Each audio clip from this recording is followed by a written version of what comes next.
মাগুরে যাচ্ছি। আমি আপাতত একাই যাচ্ছি, ফ্যামিলি আগে পাঠিয়ে দেওয়া হয়েছে। 2 দিন অফিস ছিল, অফিস শেষ করে আজকে বাড়ি যাচ্ছি।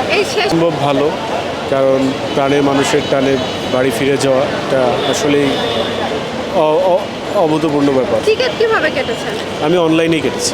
ভোগান্তির শিকার হয়েছেন কিনা? দাম কি বেশি? না, আমি অনলাইনে রেগুলার যেভাবে কাটি ওভাবেই আমি টিকিট কেটেছি, বাট দামটা হয়তো একটু বেশি ছিল, বাট আমার কাছে মনে হচ্ছে ঈদ উপলক্ষে এটা ঠিক আছে।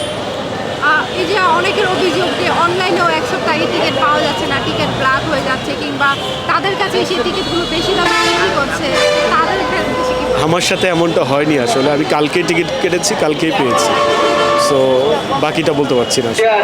যাদের সাথে হয়েছে, তো এরকম তো অনেক যাত্রীদের সাথে হচ্ছে, হয়তো আপনার সাথে ভবিষ্যতে হতে পারে, তো এটা খারাপ প্র্যাকটিস, কারণ আমাদের এখন অনলাইনটা সবচেয়ে ভালো হওয়া উচিত, যেহেতু দেশের উন্নতি হচ্ছে, সাথে অনলাইনটাকে 100% প্রায়োরিটি দেওয়া উচিত, এবং এটা হওয়া উচিত না। একদিন পরে মানুষ তাড়াহুড়ো করে গ্রামে যাচ্ছে, রাস্তায় অনেক সড়ক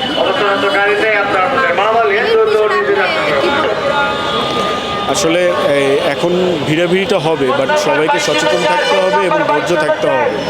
ধৈর্যের সহিত সবাইকে বাড়ি পৌঁছাতে হবে। ড্রাইভার সাহেবদের, আমরা যাত্রী যারা আছি আমাদেরকে ধৈর্য রাখতে হবে, কারণ অতিরিক্ত যাত্রী হিসাবে গাড়িতে উঠলেই বিপদ, এটা আমাদের মাথায় রাখতে হবে।